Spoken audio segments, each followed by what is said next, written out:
Hello dear students, कैसे हैं आप सभी। आशा करती हूँ आप सब ठीक होंगे, स्वस्थ होंगे, अच्छे होंगे। आईसीटी वर्चुअल क्लासरूम देहरादून में आप सभी का स्वागत करती हूँ। जैसा कि आप सभी जानते हैं बच्चों, क्लास 12th में मैं आपकी हेल्प कर रही हूँ बायो के सब्जेक्ट में, बायोलॉजी को समझने में आपकी हेल्प कर रही हूँ। मेरा नाम है समता शुक्ला और मैं आपको बायोलॉजी के कंटेंट समझाने का प्रयास कर रही हूँ। मैंने आपको पहले भी बताया है, कुछ इंस्ट्रक्शंस हैं सेशन को शुरू करने से पहले बच्चों। वो इंस्ट्रक्शंस क्या हैं कि जब भी आप सेशन में पढ़ाई कर रहे हों तो जो भी इम्पॉर्टेंट चीजें बताई जाती हैं उनको आपको अपनी नोटबुक में नोट कर लेना है। जो भी मैं बताती हूँ कि हाँ ये प्रीवियस ईयर का क्वेश्चन है, उसको भी आपको मार्क कर लेना है, इम्पोर्टेंट में इम्पोर्टेंट मार्क कर लेना है। और अगर कहीं भी कॉन्सेप्ट को समझने में कोई भी कंफ्यूजन होती है आपको, तो चैट के माध्यम से आपको ये चीज बतानी है कि हाँ इस कॉन्सेप्ट को समझने में प्रॉब्लम हो रही है, तो उससे फिर दूसरे तरीके से उसको समझाने की कोशिश की जाएगी। क्योंकि इस क्लासेस का मतलब क्या है, इस क्लासेस का मतलब ये है बच्चों कि आपको कॉन्सेप्ट जो है वो एकदम क्रिस्टल क्लियर होना चाहिए।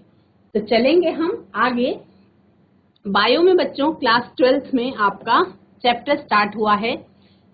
चैप्टर नंबर 5 है जो यूनिट 7 का है। यूनिट 6 में 3 चैप्टर्स आपके कंप्लीट हो चुके हैं। मैं बार बार कह रही हूँ कि अगर वो चैप्टर्स आपके कंप्लीट हो चुके हैं ना, उन चैप्टर्स के एमसीक्यूज भी हमें अभी करने हैं। हम इस चैप्टर के बाद यूनिट 6 के एमसीक्यूज और कुछ क्वेश्चंस उससे रिलेटेड कर लेंगे, या एग्जाम जब आने लगेगा उस टाइम पे हम उन एमसीक्यूज और क्वेश्चंस का प्रैक्टिस करेंगे।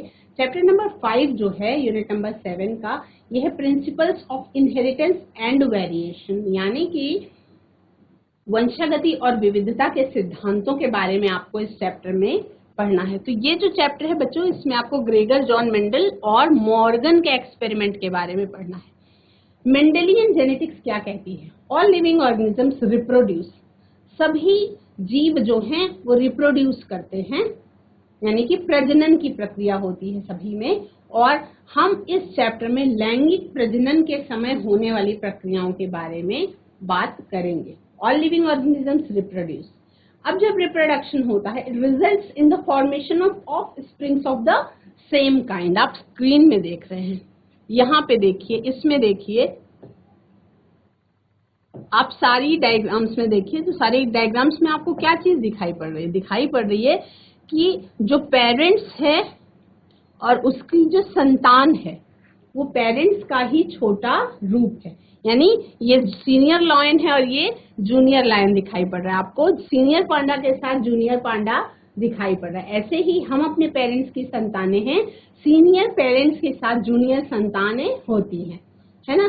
तो ये जो है ये क्या है? The resulting of spring most often do not totally resemble, लेकिन पॉइंट है कि टोटली रिजेंबलेंस नहीं होती।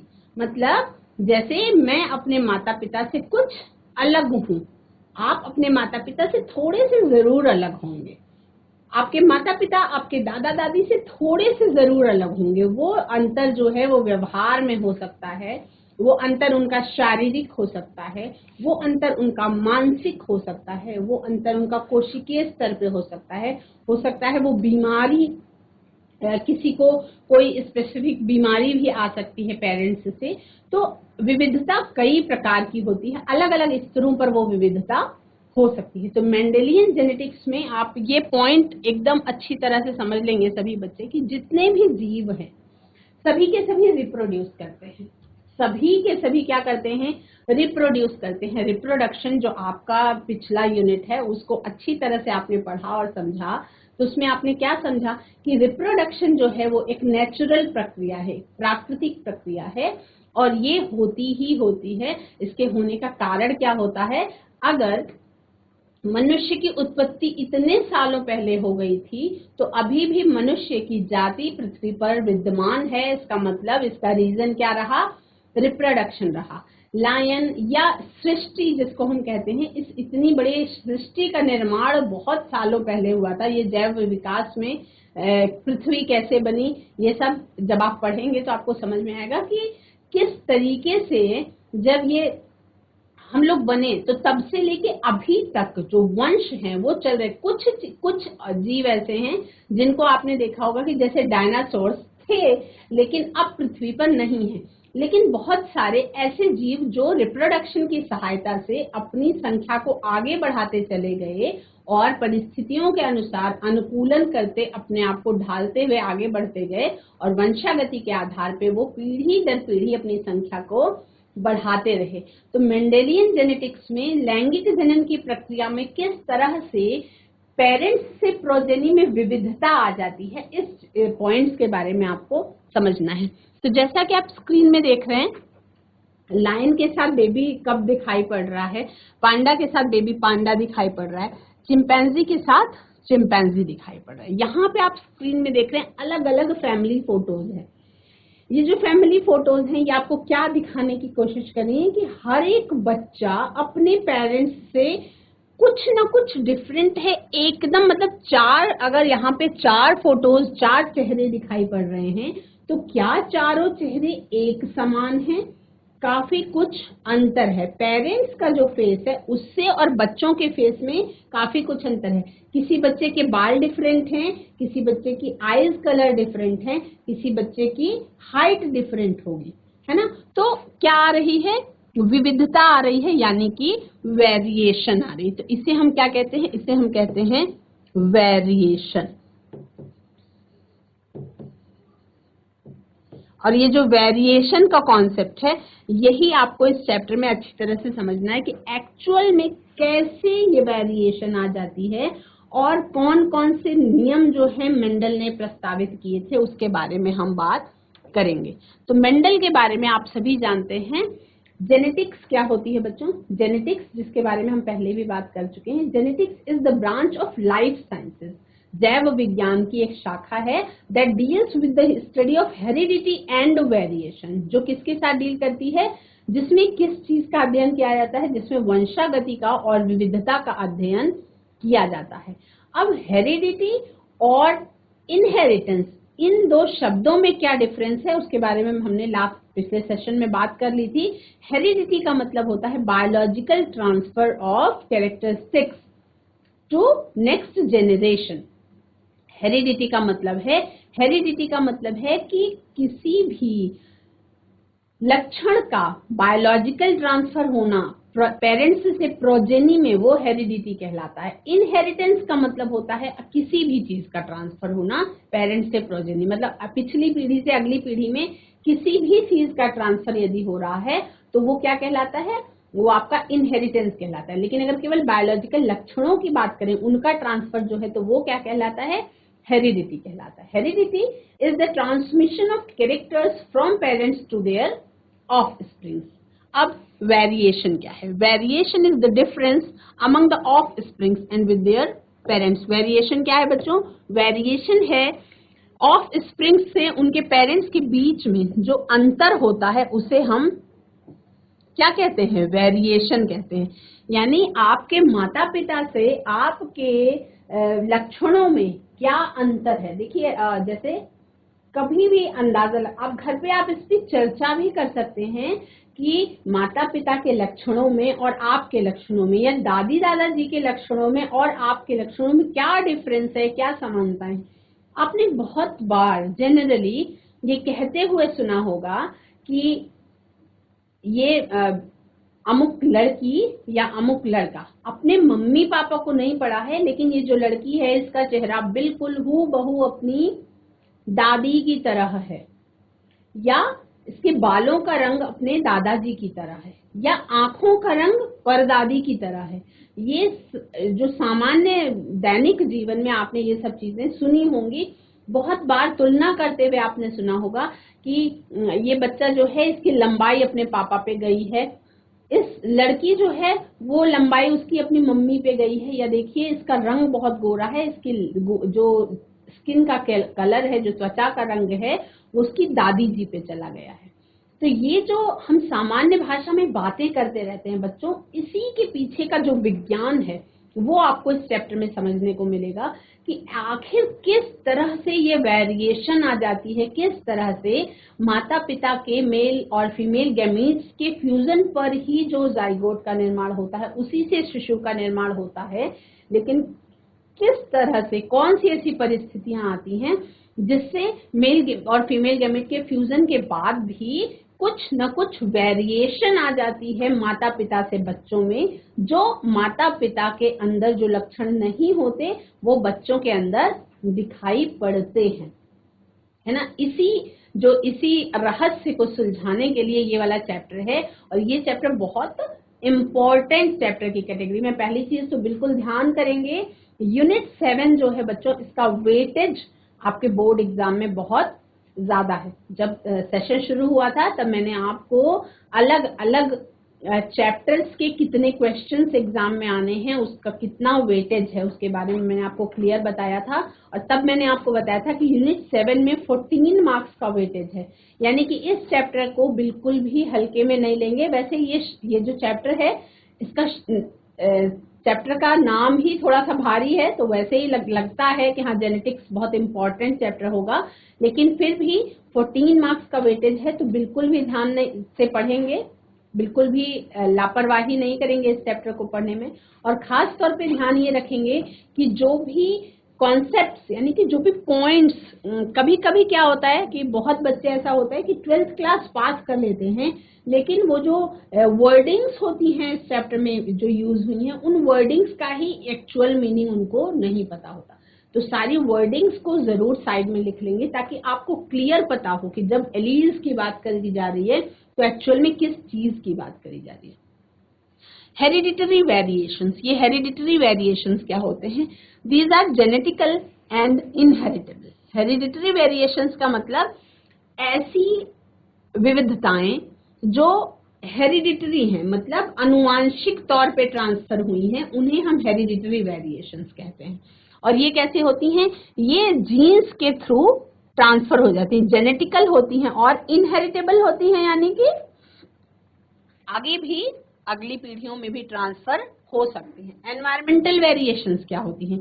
एनवायरमेंटल वेरिएशंस वो वेरिएशंस होती हैं, वो विविधताएं होती हैं जो पेरेंट्स से प्रोजेनी में आपको अंतर दिखाई पड़ता है, जो अक्वायर्ड होती हैं। अगर अक्वायर्ड की बात करें तो अक्वायर्ड का मतलब होता है बच्चों अर्जित किया हुआ। अब अक्वायर्ड का मतलब अर्जित, जैसे एग्जाम्पल के तौर पे हम छोटे छोटे उदाहरणों से समझ लेंगे ताकि हमें बहुत ज्यादा परेशान। अक्वायर्ड का मतलब है, जैसे मेरी मम्मी ह्यूमैनिटीज की स्टूडेंट थी, आर्ट्स की, ठीक है, मैंने साइंस लिया।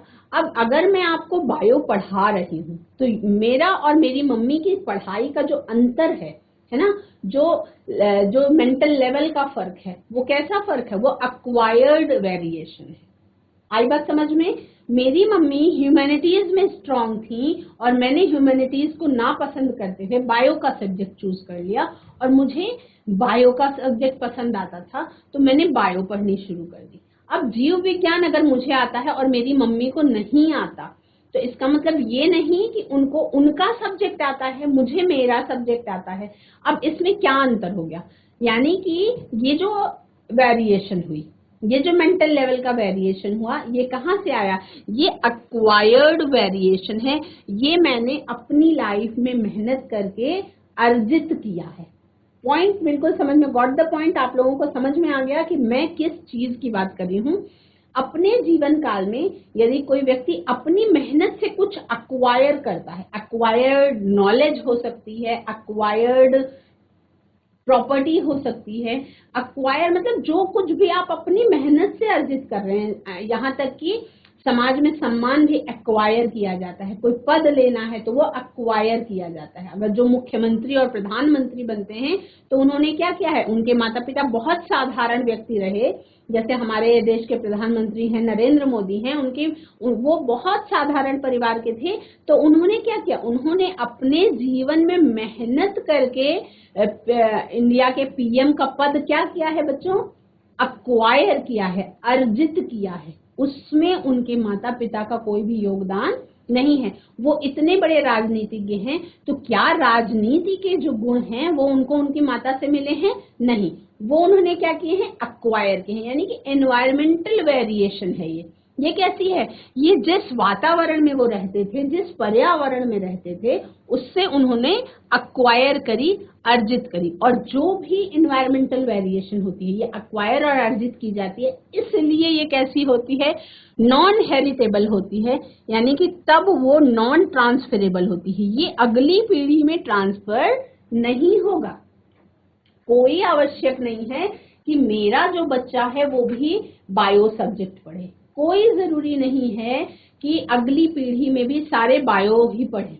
उनका सब्जेक्ट डिफरेंट हो सकता है और उनका मेंटल लेवल भी डिफरेंट हो सकता है। हो सकता है मुझे कंप्यूटर्स की उतनी नॉलेज ना हो जितनी अगली पीढ़ी में मेरे बच्चों को हो। क्यों?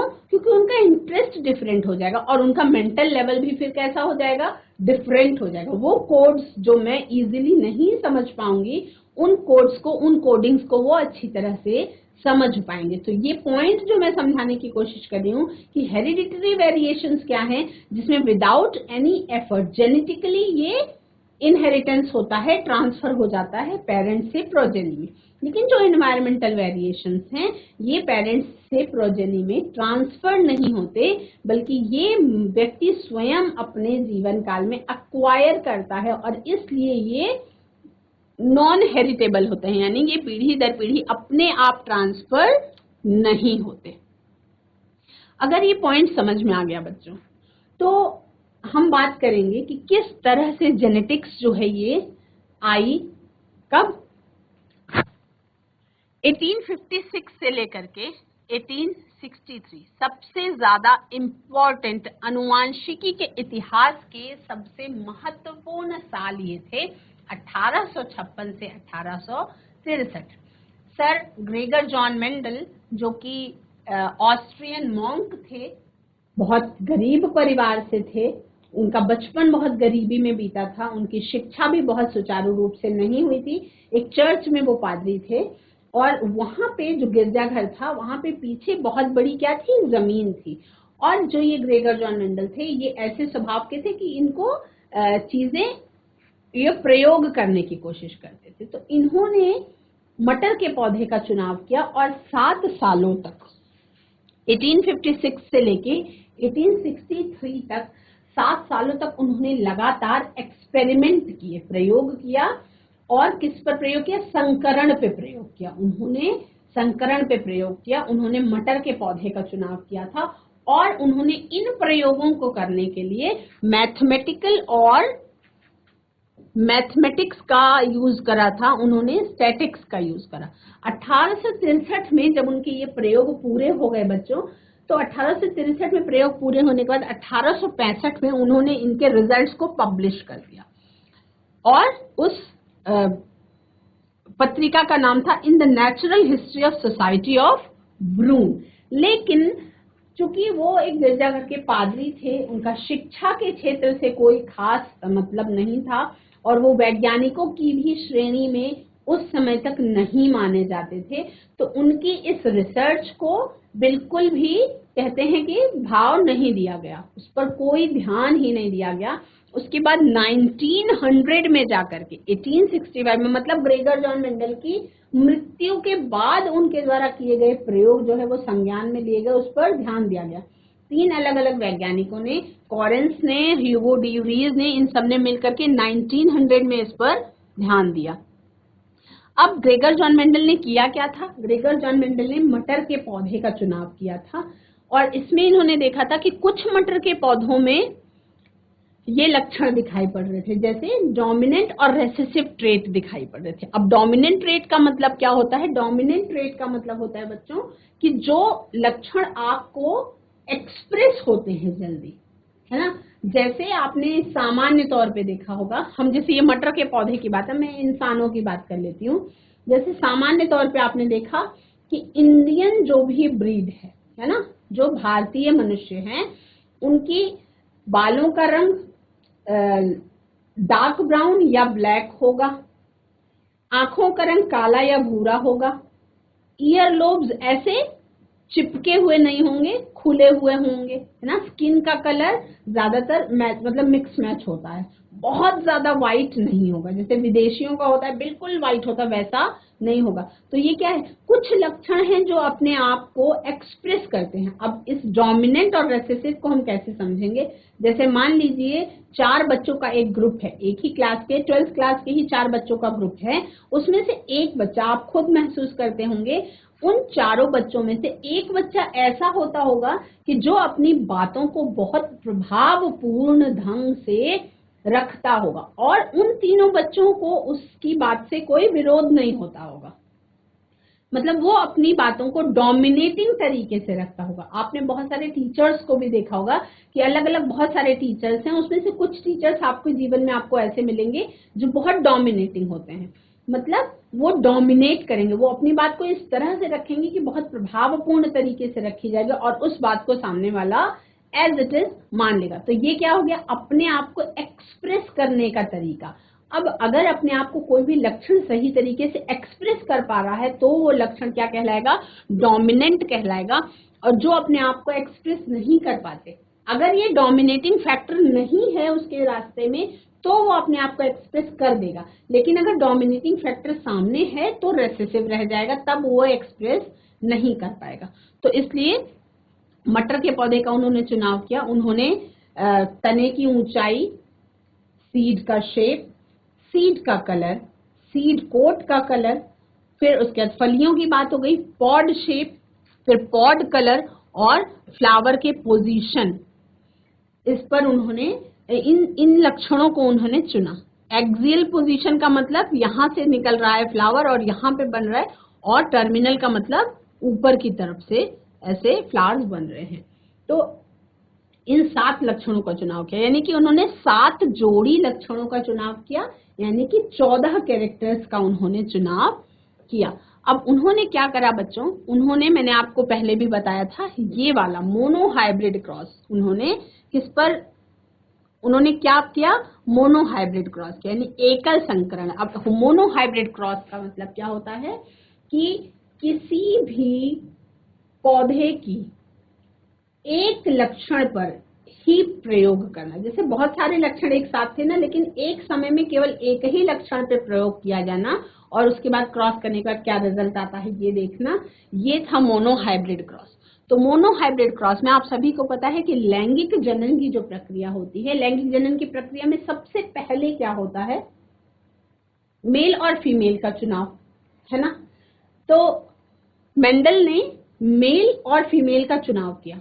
अब चूंकि जो मटर का पौधा था बाइसेक्सुअल, एक ही फूल में एंड्रोशियम और गाइनीशियम, मेल रिप्रोडक्टिव ऑर्गन और फीमेल रिप्रोडक्टिव ऑर्गन दोनों मौजूद थे, है ना। तो जब दोनों मौजूद थे तो उन्हें एक को मेल और एक को फीमेल समझ के मोनो हाइब्रिड क्रॉस करवाना था, है ना। तो उन्होंने क्या किया, जो मेल, जो वॉयलेट कलर का फ्लावर था उसमें से उन्होंने इमैस्कुलेशन की प्रोसेस के द्वारा एंथर को रिमूव कर दिया, ठीक है। तो एंथर यूज हुआ व्हाइट कलर के फ्लावर का, यानी कि व्हाइट कलर के फ्लावर का पॉलन उन्होंने वायलेट कलर के स्टिग्मा पर डस्ट कर दिया या लैंडिंग कराई, ठीक है। अब यहाँ पे जो मेल गैमीट्स और जो दोनों पौधे थे उनसे गैमीट्स का फॉर्मेशन हुआ।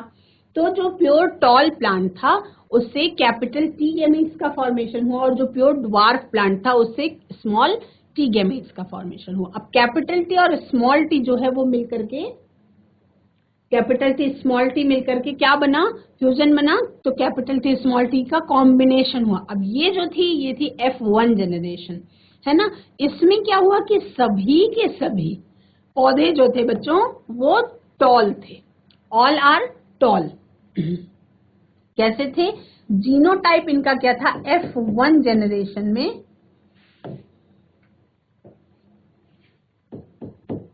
F1 जनरेशन में जीनोटाइप क्या था, all are capital T small T और सारे के सारे टॉल भी थे। लेकिन जब फिर सेकेंड जनरेशन की बात है तो कैपिटल टी स्मॉल टी की ही सेल्फ पॉलिनेशन कराई गई, मेटिंग कराया गया। तो उसके बाद क्या देखा गया कि जो ये पौधे आए थे इन पौधों में डिफरेंस आ गया था।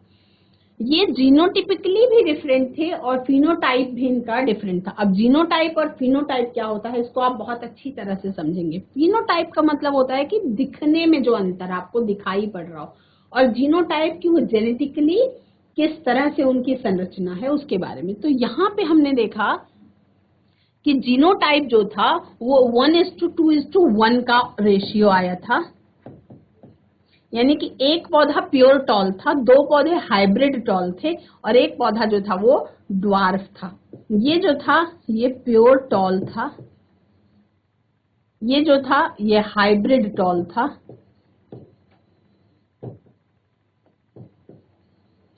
और ये जो पौधा था ये ड्वार्फ था, यानी कि 1:2:1 का रेशियो आया था। लेकिन अगर हम फिनोटिपिकली देखें तो यहाँ पे 3:1 का रेशियो आ रहा था फिनोटिपिकली, यानी दिखने में 3 लंबे पौधे मिल गए और एक बौना पौधा मिल गया। तो ये वाला जो है ये सभी बच्चे अपनी कॉपी में बना लेंगे। और इसको इन्होंने कैसे समझा? पुनेट स्क्वायर की हेल्प से। इन्होंने किसकी हेल्प से समझा? पुनेट स्क्वायर की हेल्प से। पुनेट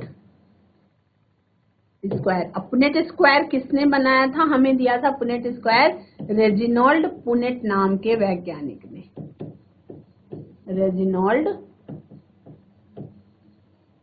पुनेट, है ना। तो ये वाला जो है ये सभी बच्चे बहुत अच्छी तरह से नोट कर लेंगे। और आई थिंक आप सभी को मोनो हाइब्रिड क्रॉस अच्छी तरह से समझ में आ गया होगा बच्चों। इसमें कहीं भी किसी प्रकार की आपको मोनो हाइब्रिड क्रॉस में या इनहेरिटेंस ऑफ वन जीन का जो कॉन्सेप्ट है, इसमें अगर आपको कहीं भी कोई भी कंफ्यूजन है तो आप चैट के माध्यम से फटाफट से मुझसे क्वेश्चन करेंगे और उसको मैं सॉल्व कर दूंगी। अगर आप अभी क्वेश्चन करते हैं तो सेम सेशन में ही उसको सॉल्व करने की कोशिश करूंगी। अब कुछ टर्मिनोलॉजीज है जेनेटिक्स में जिसके बारे में आपको जानना बहुत ज्यादा जरूरी है। वो टर्मिनोलॉजीज क्या क्या है? फैक्टर और जीन। ये फैक्टर और जीन क्या होता है? ये फैक्टर और जीन एक्चुअल में क्या होता है उसके बारे में हम बात करेंगे। ये जो बात कर रहे थे हमारे वैज्ञानिक ग्रेगर जॉन मेंडल, तो ग्रेगर जॉन मेंडल क्या करते थे? ग्रेगर जॉन मेंडल ने बार बार एक शब्द का यूज किया, वो शब्द था फैक्टर्स। बार बार एक वर्ड का वो यूज कर रहे थे, वो वर्ड था फैक्टर्स। अब वो जो जिनको वो फैक्टर्स कह रहे थे, एक्चुअल में वो फैक्टर्स जो थे वो क्या थे?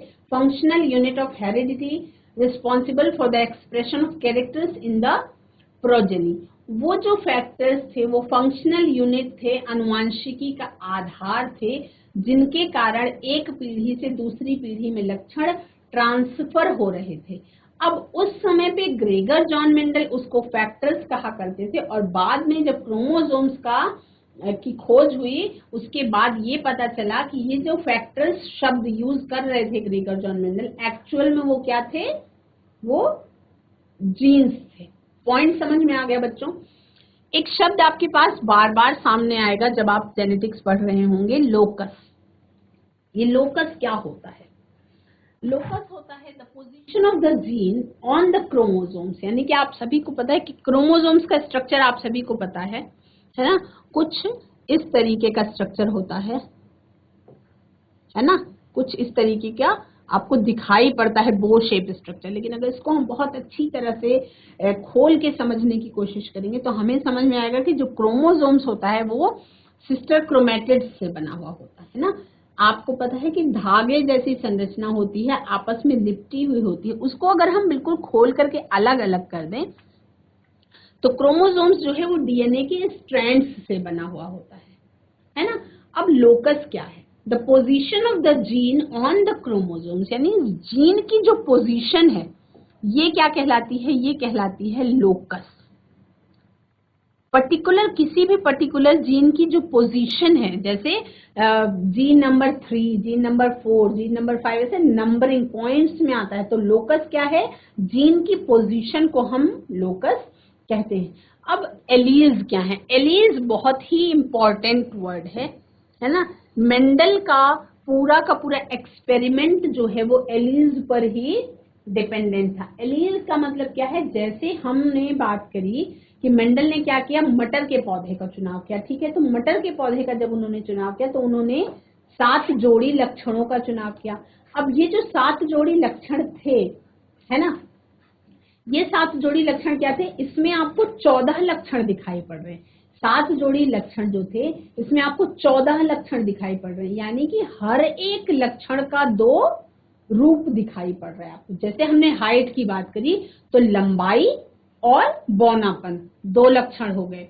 अगर हमने सीड कलर की बात करी तो येलो और ग्रीन 2 लक्षण हो गए। अगर हमने फ्लावर कलर की बात कर ली तो वॉयलेट और व्हाइट 2 लक्षण हो गए। तो ये जो 2 लक्षण हैं वो क्या है, एक ही जीन्स के 2 एलील्स हैं। The alternative form of a gene for a contrasting character present on identical locus of homologous chromosomes. यानी कि एलील्स क्या है, एलील्स का मतलब है कि सेम क्रोमोसोम पर एक ही लक्षण के लिए 2 जीन्स जो है मौजूद होते हैं। उसी सेम लोकस पे एक ही जीन्स के 2 एलील्स मौजूद होते हैं। यानी कि हम बात करेंगे जैसे यहाँ पे ऊंचाई का जीन्स मौजूद है तो साथ में 2 एलील्स वहां पे मौजूद होंगे, एक लंबाई को प्रेजेंट करता होगा और एक बौनेपन को प्रेजेंट करता होगा। यानी कि होमोलोगस क्रोमोसोम सेम, जैसे कैपिटल टी होमोलोगस क्रोमोसोम्स हो गए, स्मॉल टी होमोलोगस हो गए, है ना। उसके बारे में भी हम आगे बात करेंगे कि होमोलोगस और हेट्रोलोगस क्या होता है।